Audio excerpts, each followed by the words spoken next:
You seem to be in a state of sleep deprivation today, Mann. What makes you say that? Well, every Tuesday night, Channel 187 shows the Frankenstein movie. And every Wednesday morning, you're overly tired. Over the past few weeks, you've lost valuable REM time to Frankenstein, the son of Frankenstein, bride of Frankenstein, the ghost of Frankenstein, and Abbott and Costello meet Frankenstein. I know. It started when I was a kid. My Uncle Buford took me to Regency to see the original Frankenstein. I don't know, it just got a hold of me. The cemeteries, the shadows, the storm. It scared the heck out of me. Really? Normally, you have a very high fear threshold. What was it about Frankenstein that got to you? What, you kidding? There's this awful artificial thing that walks like a person, but it's totally inhuman, and it's like this weird perversion of science. You know, it was a couple of years ago. Auto fatality last night. A society doctor jumped a cliff on his motorbike. Yeah, the traffic department's downstairs, Cap. Dr. Andrei Fedosov, 41. Perfect driving record, dry road, good visibility, no drugs or alcohol.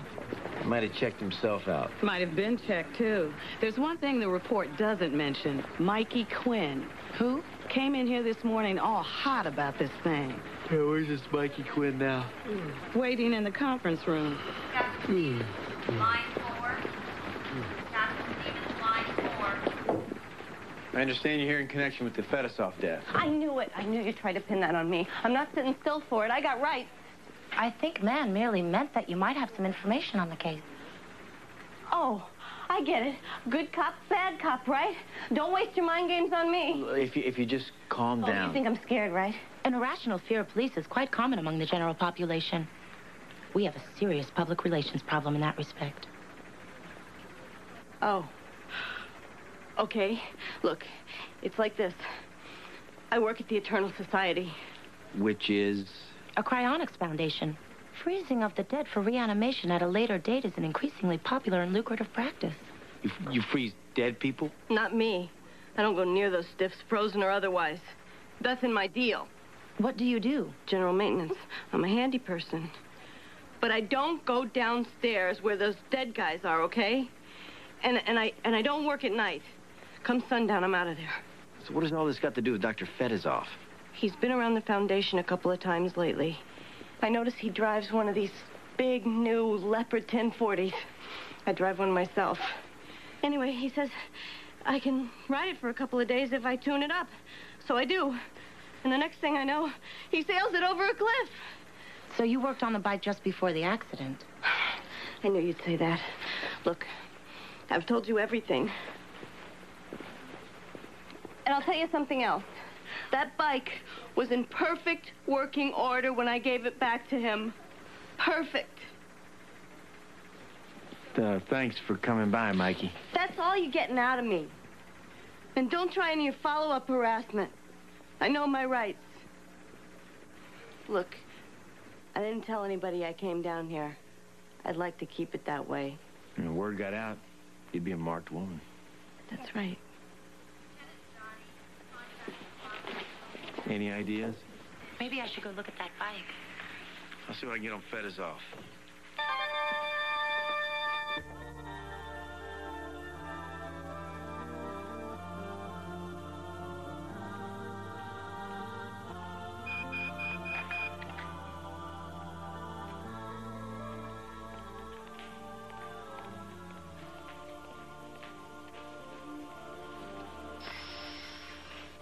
I wasn't expecting you to be with Mann. My husband has another one of his rocket pack races tonight. Bobby's giving me a lift. Hey, I heard you made him give that up. He says every man needs a hobby. I just wish his didn't include going 200 miles an hour with a tank of nitro strapped to his back. It keeps him off the streets. I'm afraid it'll make him part of the street one day. Did you turn up anything in the remains of Fedosov's bike? Yes, the main computer program was reconfigured. You sure? The discrepancy is in the navigational and drive control programs. It could seriously impair control. Whatever happened to the good old days when you just cut the brake line? Miss Quinn is an obvious suspect, Captain. Hey, Mikey may be afraid of her own shadow, but she's not stupid. She would have never pointed us to this if she had done it. Well, tell me about the victim. Your basic, brilliant Russian doctor immigrated to the country 4 years ago with a world-class reputation in diseases of the brain. There ain't no family, no enemies, no reason for anyone to kill him. Friends, associates? He's a charter member of the Eternal Society, a cryonics foundation. They're in charge of the funeral arrangements tomorrow. Well, if my husband has a bad night with the Rockets, it could be a 2-for-1 ceremony. Remember to wear a tie. Come on, I don't want to be late. Captain, I don't believe I own a tie. She means me. We're going to the funeral tomorrow. You know, in a murder investigation where you don't have much, nothing beats scoping out the crowd at a good old-fashioned planting. Oh, wonderful. I've never been to a funeral.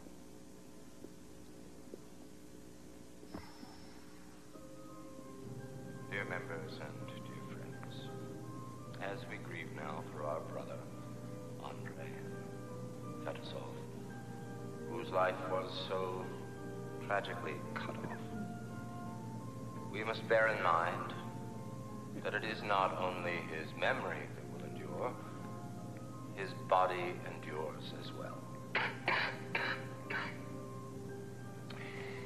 He has placed his trust in us, as we so often did in him. And so, Andre, we tell you to sleep now in the knowledge of continued life. The future awaits you. Is this what you meant by a good old-fashioned planting? Not exactly. There's no body. Maybe they're going to freeze his ashes or something.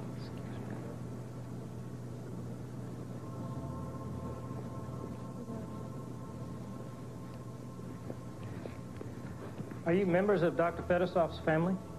No. Are you? In a manner of speaking, all of us here at the Society think of ourselves as family, even when not related by blood. I see. I'm sorry, I should know your name, but... Dr. William Unser, you're members, are you? No, we're not. But we're very interested. What do you do here, Doctor? Well, I'm chief cryonicist. Which means he conducts the freezing process. Don't you need a body if you're going to freeze somebody? Oh, no. Dr. Fetisov is just a neuro. A neuro? Neuros are where we freeze the head only. It's a less expensive option. Sometimes we have no choice, like with Dr. Fetisov, on account of his body being, well, such as it was. Yeah, I see. Who is that giving the eulogy? Gabriel. Mr. Vanderzalm, our founder. And where is Mr. Vanderzalm? Dr. Unser, I believe you're needed for the drain seal procedure. Oh, sure thing. Please excuse me. I couldn't help overhearing. My husband, Gabriel, is very ill. I'm sorry, Mrs. Vanderzalm. Victoria. Our condolences on the death of Dr. Fetisov. Yeah, it's a double tragedy, really. My husband suffers from Lindsay syndrome.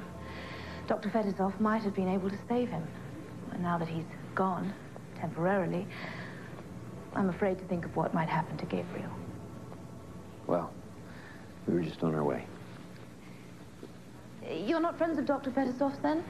Well, no, actually, we're here to observe the procedures. Really? Why's that? We wanted to check out your facility, Mrs. Vanderzalm. I'm Eve Millette, and this is my big brother, Buford. We've come from Baton Rouge because Buford has Bullger's nephrosis. Poor thing, it's incurable. He's dying. I want him to join the Eternal Society, to be frozen at death.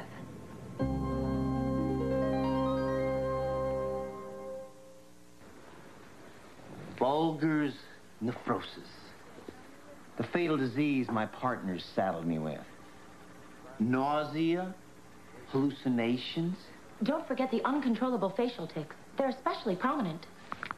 You shouldn't pretend to be sick. It's bad luck. My Uncle Buford faked a bad back to get out of going to church. 3 weeks later, he broke his ankle hunting wild pigs.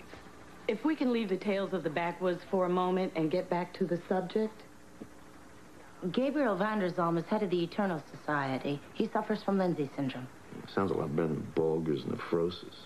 Dr. Fetisov developed a surgical technique to cure Lindsay syndrome, but the procedure was so new that only he could perform it. Yeah, Vanderzalm's financial holdings are pretty substantial. A lot of people might have a stake in his death. So you think Fetisov's murder may really be an attempt to eliminate Vanderzalm? It's a working hypothesis, Captain. We'd have to spend more time at the Eternal Foundation. With those zombies? Take the wife up on her offer of a tour of the facility. It's 20 grand just to sign up. I'll appropriate the funds. Look, Captain, I don't like playing dying. It's creepy. Are you telling me you're scared, Bobby? Of course not. He's scared of Frankenstein, Captain. I am not. I like Frankenstein.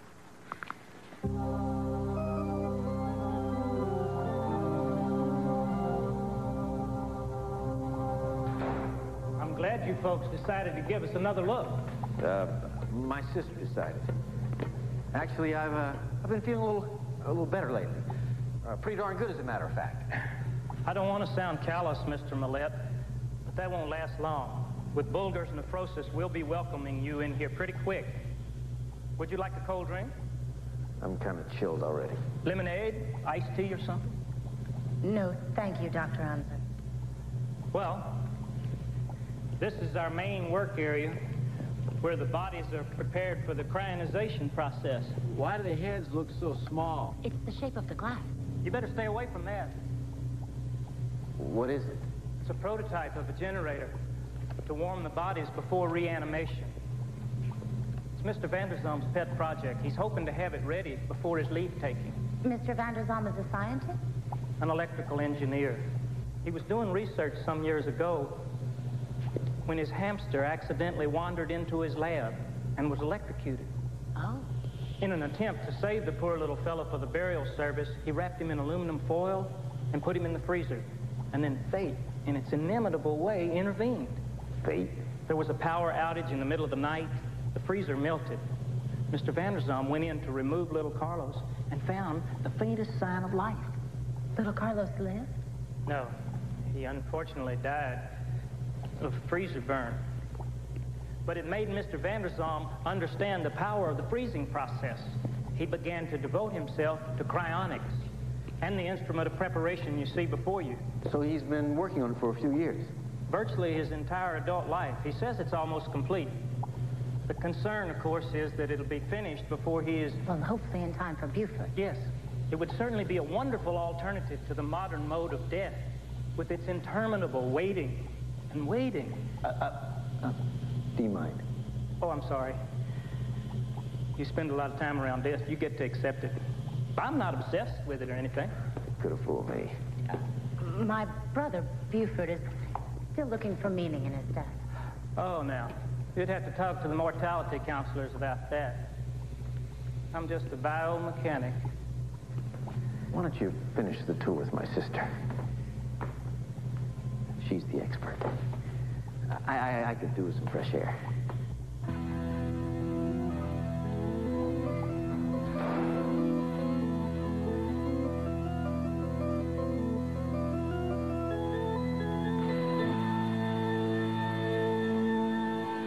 Mr. Millette, I'm sorry I wasn't here to greet you, but I've only just been told you were here.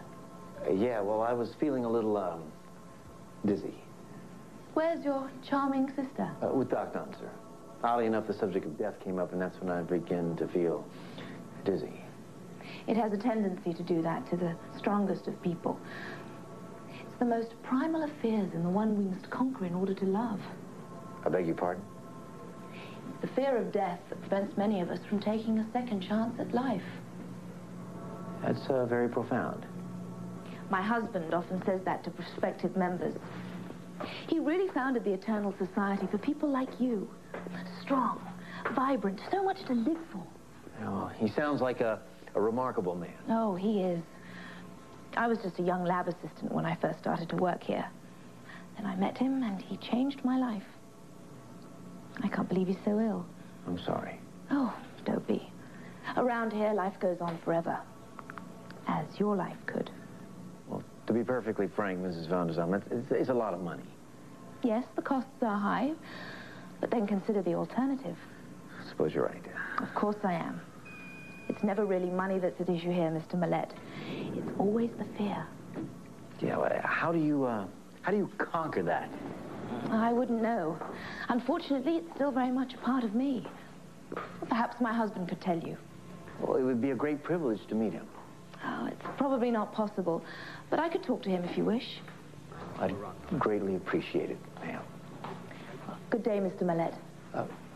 Buford. Hey, Mikey.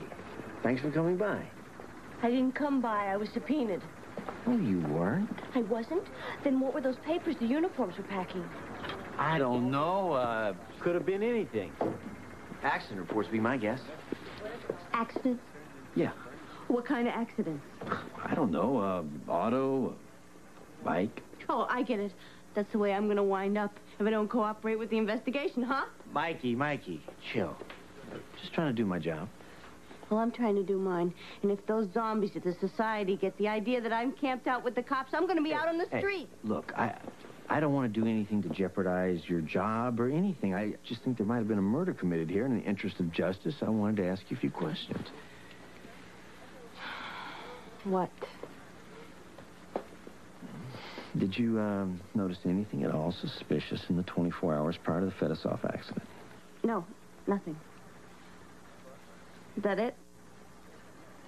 That's it, Mikey. I'm free to go? As free as the killer is. If I did think of something, and I'm not saying there is, what would I do? Give me a call. I can keep a secret. Who's this guy, Sachs? Physician in residence at the society. Igor. Really, man, I think you're getting a bit carried away with the Frankenstein theme. Mrs. Vanderzalm seems like a sincere, intelligent woman. Yeah? So was the bride of you-know-who. Now I have fruit, cheese, pretzel twist. Please, man, try to behave. It's hard in my condition. Good afternoon, Eve. Good afternoon. Buford. I'd like you to meet Dr. Herman Sachs, our resident physician. I'm told you have Bullger's nephrosis. How are you feeling? Won't you sit down? How would you feel? The hallucinations are getting much worse. Yeah. Last night was really bad. I thought I saw Michael Jackson, in a donut shop. All puffed up like he was during his last tour in Vegas. It's terrifying. 62% of the important figures in the entertainment industry are members of the society. Buford, I won't belabor the issue. We would all like to help you toward a second life. And none shares that desire more than my husband. He's taken a personal interest in Buford? Well, since he has a terminal illness himself, he takes a personal interest in all those who've been given a shortened first term. Well, that's very nice, Mrs. Vanderzalm, but I really don't see what good it does. Well, perhaps none at all. However, he has communicated a highly unusual request. What's that? He'd like to meet with Buford. And given that time is of the essence for both of you, as soon as humanly possible. Mr. Millett, I presume. Mr. Vanderzalm. Allow me to thank you for honoring my request. I hope you're up to it. I feel like hell. But fortunately, my disease, unlike your own, doesn't really violate one's energies until the final run, which if I'm to believe the experts, is still some weeks away. And yourself? I can't say I've been that fortunate. Yes, I can see that. You can't. You have the look of someone being followed by a dark, mysterious shadow, a monster of some sort lurking in the night.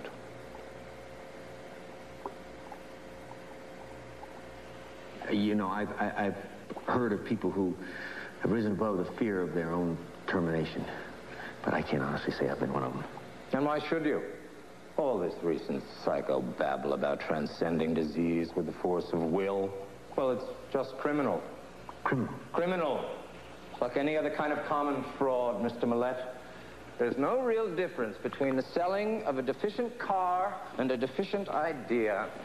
What idea is that? That death has no sting. Please. I mean, why would anybody want to die if they didn't have to? Well, I guess some people look at death as natural. In 1850, life expectancy was 45 years. They thought that was natural, too. People accept what they think they can't change. Fate conspired against you in this life, Buford. I offer you the chance to tell fate what to do with itself. Fate seems to have conspired against you, too, with the death of Dr. Fetisov. Well, yes, that was most untimely. But the timing of my death is unimportant, really. I'm still going to wake up to a bright, better future. I don't know. I don't know how I would feel if the only person who could save my life was killed in a fluke accident. I'd probably tell myself it wasn't an accident. And you'd be right. It was no accident. The wheels turn. You mean an enemy of yours? Oh, if I had any enemies, and I'm not certain I do, they would know that hastening my rebirth into the future would be the biggest favor they could do me. But we're not here to talk about me. You are the subject on the table, Buford. I wish you wouldn't put it that way. An unfortunate reality. I understand you're a fly fisherman. Yes. I always wanted to learn to stand on one of those great western rivers like the snake waiting for the elusive rainbow to strike. I could teach you. Good. Because I've already made hotel reservations for the year 2009. Now, the sooner you end this life, the sooner we'll be fishing. I appreciate the offer, sir, but I don't think I'm quite ready. No, I can see that. And that's why I wanted you to be here, to bear witness. Stand back, Herman, and hang on to Buford there. This thing, I don't know, may blow up for all I know. Hey, what are you doing? About time I tested this thing. Hey, well, won't that, Goodbye, Buford. And I'll, see you in the trout stream.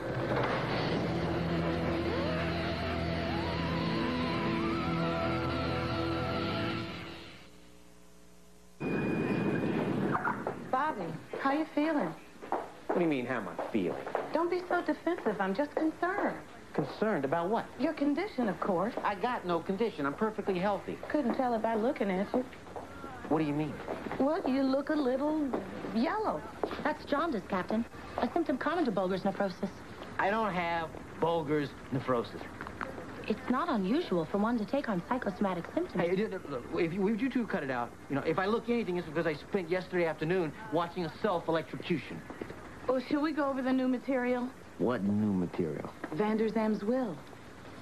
Oh, let me guess. Victoria gets the bundle. No, actually, there wasn't much to leave. It turns out the Eternal Society is eternally in debt. Well, so what's the situation right now? County real estate with a sizable mortgage, still unpaid, only about $200,000. Hardly chump change. I love that expression. Well, you gonna keep me in suspense? Who gets it? The last person you would get. Dr. Unser. These are the units where you'll be stored once you're deanimated. Deanimated? Passed on. Bodies are stored in the lab? Only Mr. Vander Zalm. He's right over here. He wanted to be in the lab. His death must have been quite a shock. Sorry. I never thought he'd choose his own time, but it's quite understandable. How's that? Electrocution raises body temperature. Warm organisms do respond better to the freezing process. Well, these are the doers. They're kind of like thermoses. Once you're prepped, we immerse you in silicone, then wrap you in foil, then slide you into a doer. Here, take a look. Why don't you hop in and see how you take to it? I don't think so. Try it, Buford.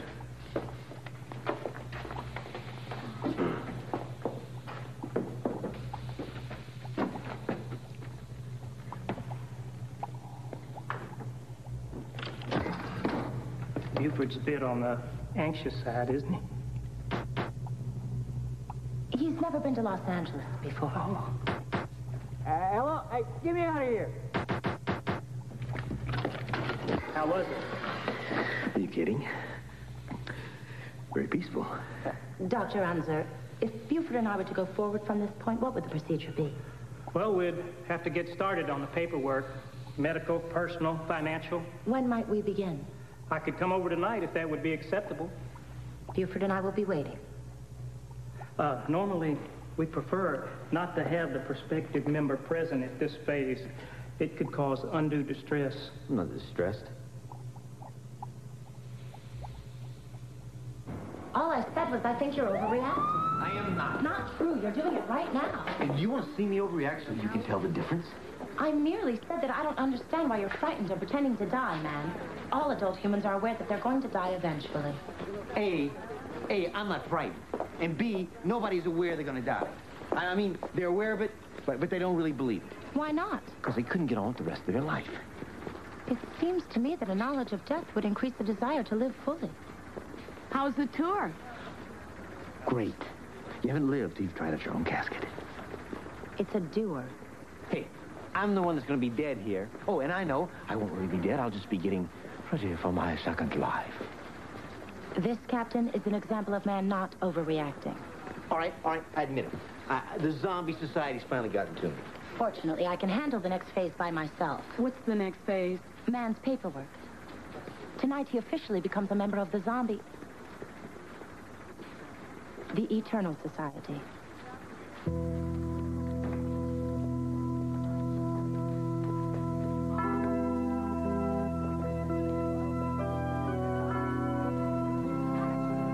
My word, how lovely is your dwelling place. Scripture. I just remember a few snippets from Bible college. I find it keeps me in touch with the higher power. Is your brother on the premises? No, I sent him out for the evening as per your request. Good, good. It wouldn't do to upset him in his condition. Oh, I can't imagine you'd hurt any living thing. I'd like nothing more than to live up to your high estimation, Miss Millette, but I'm afraid I can't. Oh? Once, as a young man, I was betrayed by a girl.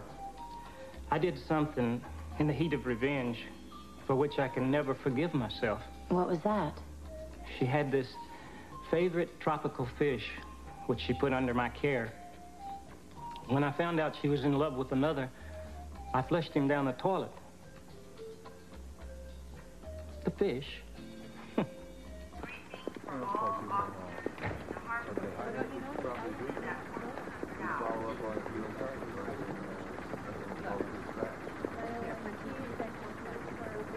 Hey, Mikey, thanks for coming by. Hey, where are you going? I can't do it. I just can't do it. Wait, you can't do what? No, I'm not talking. You can't force me. You can grill me under the hot lights all night. I won't ever crack. Don't even try. Mikey, just calm down. You're getting worked up over nothing. I need a shot. What, do you want me to hit you? No, of course not. I want a drink. A stiff one. A double. On the rocks. Sure. No twist. Sure, what would you like? Do you have any pina coladas? If I may say, Miss Millette, Buford is blessed to have a sister like you, and I'm fortunate to know you. I sense a kindred soul in you. Well, thank you. I think. And it's more than talk. I know what you are, Miss Millette. You do? Something makes you different. Like me. People can mistake difference for monstrousness. I'm troubling you. I do apologize. I'm not troubled. It requires courage to follow a different path. Take what I do. I preserve life. Created, in a sense. It gets reborn when it was supposed to be fled. But that's against the natural order if you believe most people. Not according to Dr. Frankenstein. I always loved that book, but I prefer to think of my work in biblical terms. Behold, I tell you a mystery. We shall not all sleep, but we shall all be changed. For the trumpet will sound, and the dead will be raised incorruptible. Oh, my. That's a sign I should leave.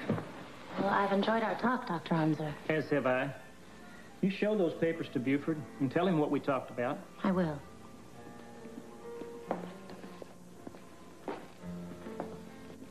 You are unique, Miss Millette. Good night. Good night.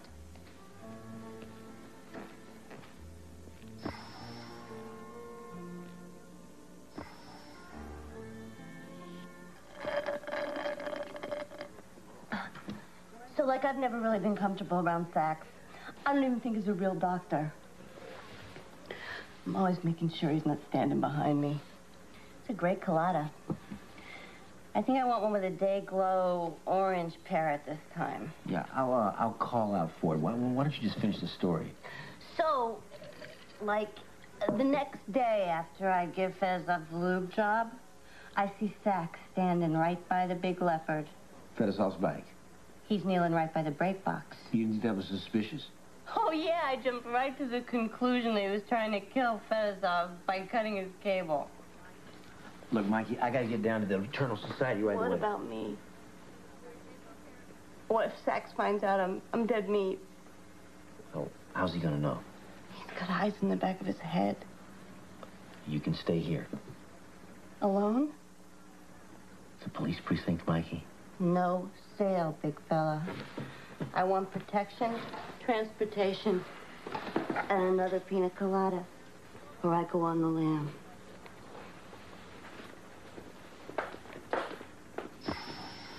Mikey, I didn't know you were coming. I spilled my guts. That kind of thing spreads like wildfire among the cons. The cons? She doesn't feel safe down at the precinct. Looks like Dr. Sachs may be a murderer. Why?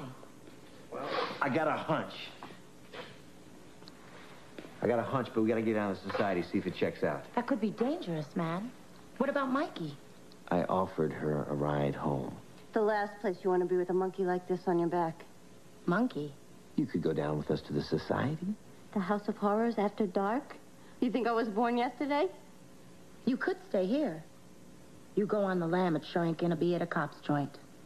Yeah. It's perfect, isn't it? There's a laser disc already queued up and plenty of popcorn. You wouldn't happen to have an extra heater. Gun.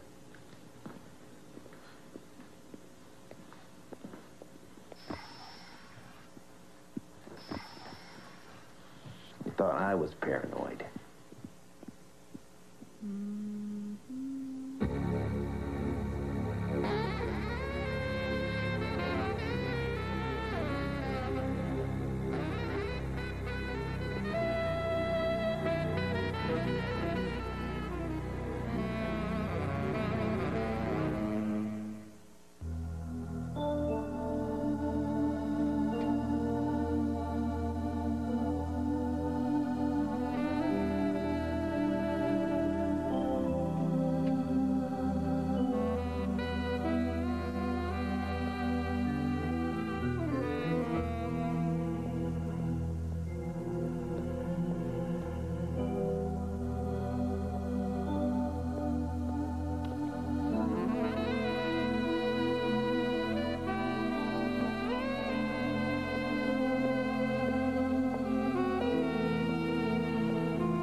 It understands this time. It's wonderful. Frankenstein, where is it? Where is it? Quiet! Get away with that torch.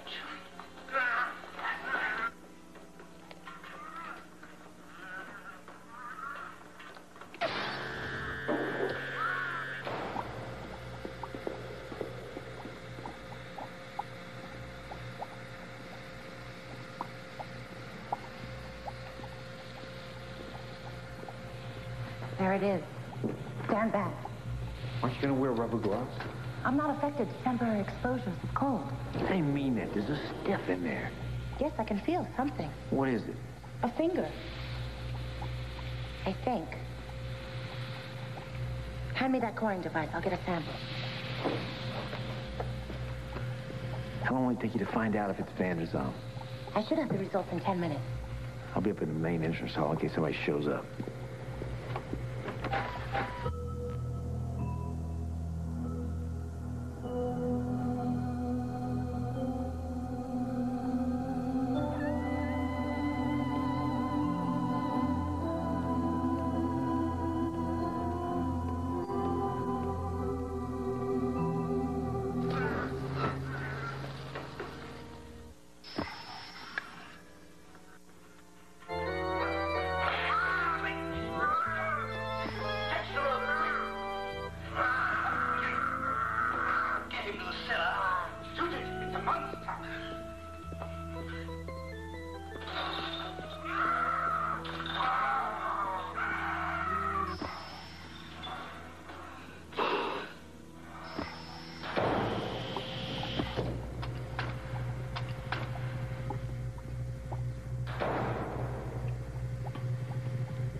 Mikey. Sax, I knew you'd come after me sooner or later. You were right. What's your hurry, Mr. Vanderzon? Got to get back into that doer of yours before the sun comes up? Buford? Or do I have the name right? Bobby Mann, Metro Police. Ah. This Mikey would say the jig's up. Mikey? Young lady who worked as your maintenance person. She repaired Dr. Fedosov's brake cable the day before the unfortunate accident. It was Sax. Yeah, we got that part. Let me see if I can get the rest. Be my guest. Well, your society wasn't in such great shape financially. So you decided to fake your own death, then come back and show the world that the place wasn't a sham after all. Very good. You gave yourself a nice incurable disease and sat back and waited for the inevitable. But then a problem arose in the person of one of your own members, Dr. Fedosov. Huh, ironic, wasn't it? Yeah. He had an operation that could save your life. Brain surgery, I might add. Terrible, terrible, disgusting business. I've never been fond of medical procedures, not to mention hospitals. So you had Sax kill him. Put Unser in the will to throw us off the insurance fraud. Right again. I thought Unser would make a good trustee for the money. He's very